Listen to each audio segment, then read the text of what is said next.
Welcome to the Unitarian Universalist Fellowship of the Rappahannock on this beautiful spring morning. My name is Barbara Haynes, and I will be your service leader this morning. We are very happy you are here.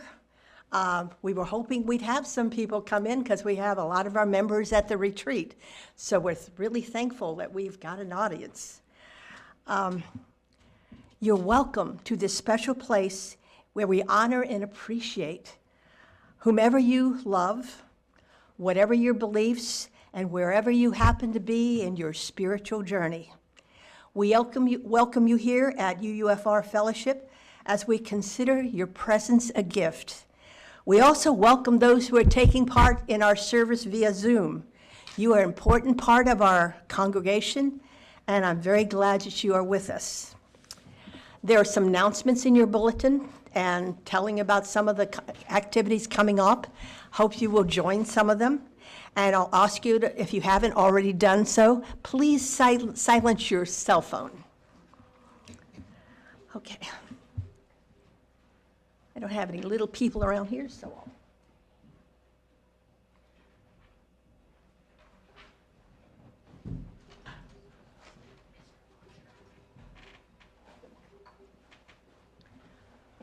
we light our chalice to remind ourselves of our highest aspirations, to inspire us to bring our gifts of love and service to the altar of humanity.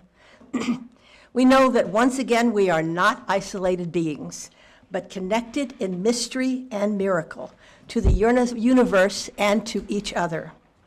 So we also light this candle, this chalice, in kinship with all the other Unitarian Universalist congregations around the world, and as we are bound together in the knowledge that love, not fear, can change the world.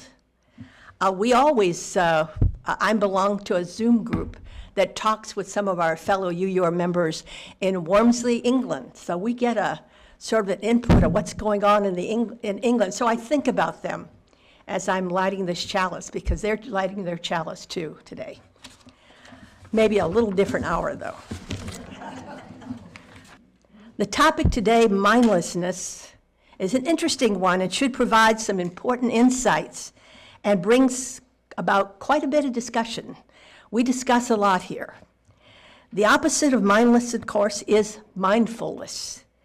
Psychologists say that cultivating awareness of the present moment without judgment can lead one to improve mental well-being and reduce stress by promoting self-regulation and emotional acceptance. This is often achieved by pausing daily activities and taking a few minutes to observe the world around us. I am still working on this, but realize that this is an important part of being alive. Time goes by so swiftly that we need to register the special moments that occur on a daily basis. I often think about the people who were here at UUFR when I joined 20 years ago. They were a wonderful, unique, enthusiastic group who decided we needed a home of our own, raised the funds, helped with the decision-making, and did the work of making things happen. What interesting conversations we have. With the passage of time, many of them have passed from the scene. But we here at UUFR are so fortunate to have a new group of members, equally unique and enthusiastic, who carry on their legacy and so continue to provide many special moments for our fellowship. So, anybody have a joy and or concern to share with us?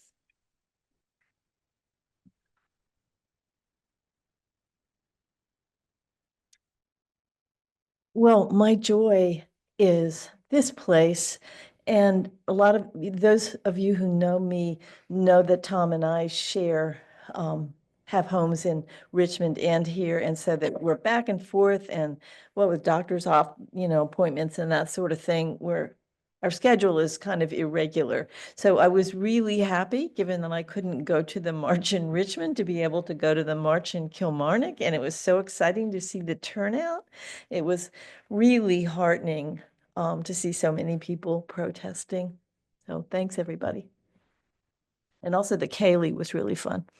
Well, I just wanted to ditto that. The march yesterday was fantastic. We had a lot of people show up. And not only that, when I started watching the news afterwards, there was more and more people across the country and the world. That's gratitude. Yesterday definitely was a joy. I counted at least 20 of us people there. I'm sure there might even been more. Get her moving. Well, it was certainly a joy to see so many of you out yesterday at the march. And for those of you who know me, I don't march, but I was there yesterday. My first march ever in my life. So that tells you how important it was for me. And also to make you aware that the Interracial Conversations Group, which was one of the sponsors of the march yesterday, is planning a trip to Charleston to see some of the African-American museums and artifacts and things in August of this year. And it's on the bulletin board out there. We now come to the part of the program that we all look forward to, the talk by Reverend Madison Cody. You already have a little bit of information about her, but I'll kind of review it. She's been a chaplain at Cedarfield Retirement Community in Richmond, Virginia for just under a year. She spent a few years at VCU Health. She was providing spiritual care to the hospital residents. I think that's a very important thing for that to take place. She's earned a master's degree in patient counseling from VCU, a Master of Divinity from Union Presbyterian Seminary, and more importantly, a degree in creative writing from the University of Mary Washington. She says she loves tea and the beach and all sorts of arts and crafts. So it's all yours.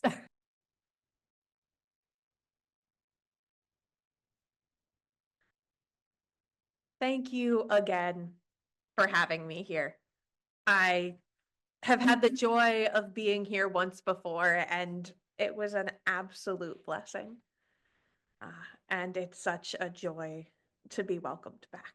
This is from the book of Ecclesiastes, Ecclesiastes 1 through 11. Meaningless, meaningless, cries the teacher, utter futility. Everything is meaningless. What do people gain from all of their labors that they toil at under the sun? Generations come and generations go, but the earth continues. And the sun rises and the sun sets and then hastens back to where it rises, moving to the south and turning to the north. Circling blows the wind, around in circuits turns the wind. All streams flow into the sea, and yet the sea is never full. To the place from which the rivers flow, there they return again. All such things are laborsome, more than one can say. The eye never has enough of seeing, nor the ear enough of hearing. What has been done is what will be done, and nothing is at all new under the sun. Is there anything of which may be said, look, this is new? It has already been in times long ago before us. There is no remembrance of former generations, and there will be no remembrance of future generations by those who follow them. Meaningless, meaningless, vanity of vanities, perfectly pointless, utter futility, cries the teacher. Long have the opening words of the book of Ecclesiastes been thought over. It's because of these words that this book can be difficult to break into. They're off-putting, they're uncomfortable, unnerving. And they're not necessarily what we want to hear when we open a book to find wisdom or perhaps comfort. But the book of Ecclesiastes, I'm weird when it comes to the Bible. My two favorite books are nobody's two favorite books. My two favorite books are Revelation and Ecclesiastes. Revelation, because it's one of the few books where human consequence takes effect. You experience the result of your actions, and what you do deeply matters. Ecclesiastes, because it is someone asking questions that we have all asked. Ecclesiastes is one of the only two books in the Bible that never mention God. It is Ecclesiastes and the book of Esther.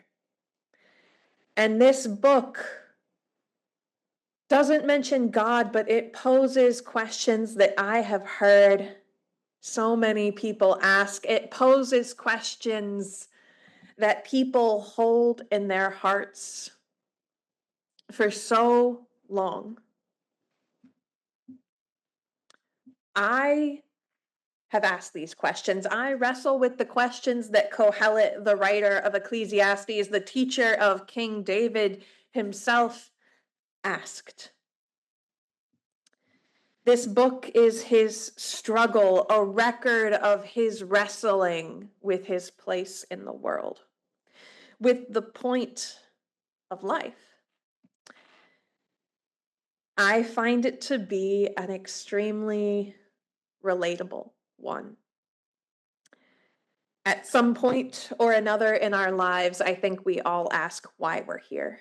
What is the point of things? We question the meaning of our existence and what we'll leave behind to be remembered by. The teacher, he wrote this poem in ages long past, and yet his words continue to echo the questions that so many have. Kohelet saw the endless cycles and cycles of the universe, and they bothered him. He didn't see a beautiful cosmic pattern that moves in these continual ways as a thing of beauty. It concerned him because to him, what was the point? Why does the sun go round and round and round? What is the point of it? It goes up, it goes down, it runs back to where it was just up. To do what? The rivers flow into the sea, but the sea never overfills. They just keep flowing, and then evaporation happens. The water goes back to the start of the river, and the sea never gets full. What is the point? The wind just turning, circling, blowing for no purpose but to turn and circle and blow. He saw the confusion in it. He looked for a purpose in everything, not only in the cycle of the universe, spinning round and round like a teacup ride at an amusement park, but the functions of the world that never change and never stopped, that cyclical nature, he questioned. And he looked at more than just that cycle of the world and looked at the cycle of the people in it. People who, much like today, toiled and labored and worked hard to survive, only to go back and do more work and more work and more work with no real gain to show for it. I see it like many things. A small scale example to me is like doing the dishes. We don't have a dishwasher, which makes this harder on us. So we spend the night washing the dishes. The sink is clean, and the next day, wouldn't you know, it's full again. And we're doing this endless cycle. To what point? Yes, it's so that we have clean plates to eat on, but in the moment, it doesn't feel like that. It feels like toil and work for no purpose, just to keep the cycle going. And a lot of our work here on earth is like that, to keep cycles moving, to keep things going, not always for the benefit of ourselves. We work in corporate systems that want work and work and work and don't much care for the life that we live outside of it. And it feels like we labor and toil under the sun for what purpose? Why? Because someone wants us to, even if the only benefit it gives us is enough money to get by to the next check, and to the next rent payment, to the next bill. We consume endless amounts of media. The eye never has enough of seeing, especially when there are advertisements flying all around. Billboards, colors, TV shows, movies, videos on our phone, endless things to consume.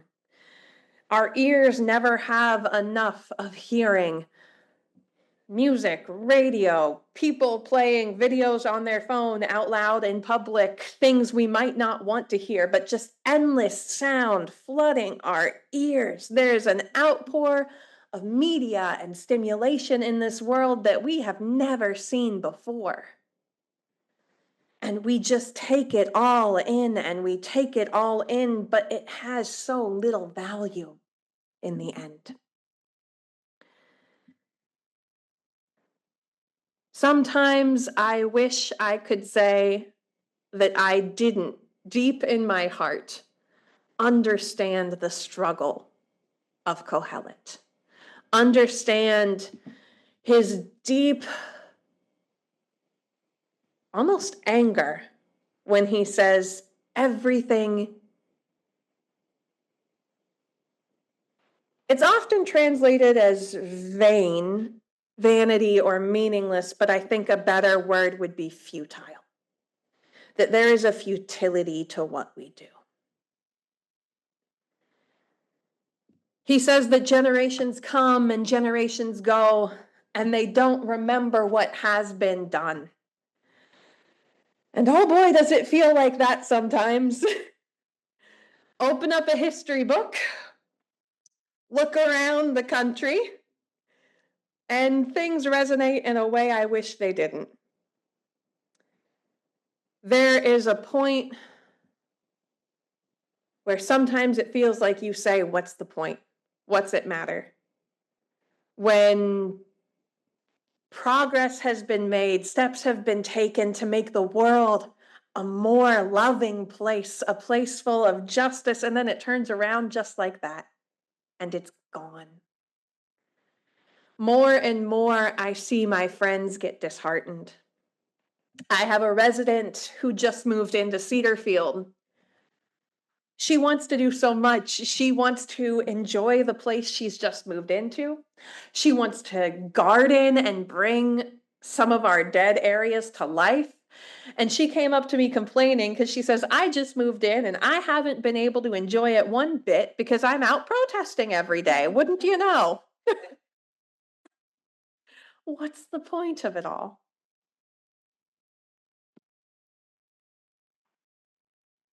And it takes Kohelet a long, long time to come to an answer.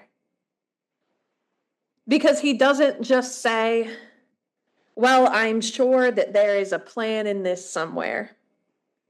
And he doesn't just say this is how it's meant to be. He sits and he wrestles until he finds an answer that he's satisfied with.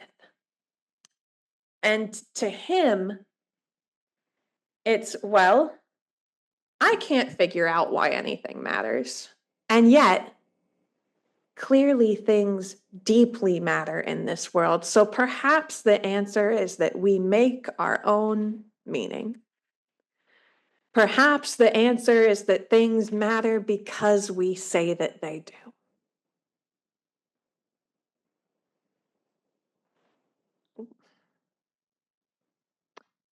It takes life to a different standpoint, from turning endlessly in circles to moving through that cycle, because there are moments of joy in it, moments of joy that we find and we make.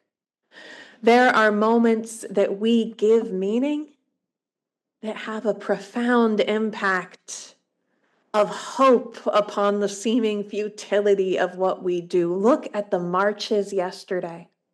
How many people's joy was that they were able to come here and walk, or that they were able to see what was happening in Richmond? That is meaningful because it matters, because we say it matters. And how beautiful is that we get to make our own meaning in this world? That we get to say the people that are around us matter deeply and we care about them. How beautiful is it that we get to say we will love one another because we choose to? That is the meaning we decide to put into this world. How beautiful is it to say that justice and compassion matter because we say they do? Because we move hand in hand and decide that a world that cares for one another is what matters. After all of his long struggles, his questions of pointlessness and futility and vanity, the teacher of David comes to the decision that the world matters because we say so. That our small time in this infinitely cycling world has worth because we give it worth. Not because we're perfect, because we're not. Not because we will remember everything that has been done before, or that the future generations will remember everything that has become before them. But because for the time that we're here, we put value and meaning into everything. Into the smile of a stranger, into the beauty of a sunrise, into the moment of people coming together hand in hand and saying, this is not the meaning we want to give our lives. We want to be more than this. I love that God is not in the book of Ecclesiastes because it is a message that reaches far and wide for anybody. It's a very chaplain thing of me to say. My favorite thing about being a chaplain is that divinity looks so different from everybody. And whether or not people find themselves religious or not, spiritual issues are very real and exist for all. And the book of Ecclesiastes perfectly encapsulates that.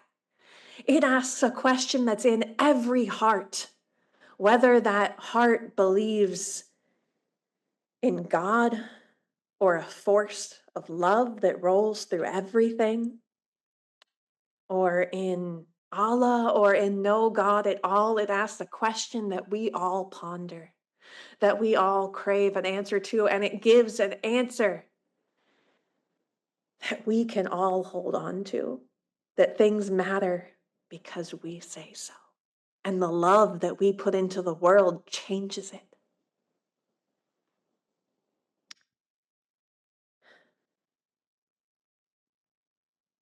The title was supposed to be meaningless, but I can pull some mindfulness in there too. It takes deep thought and pure intention to put out our thoughts into the world.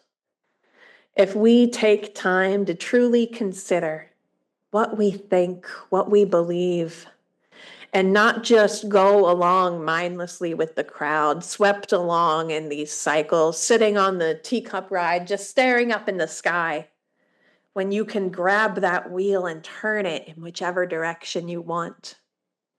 Sure, you're still spinning along in that cosmic cycle, but you've put direction into it.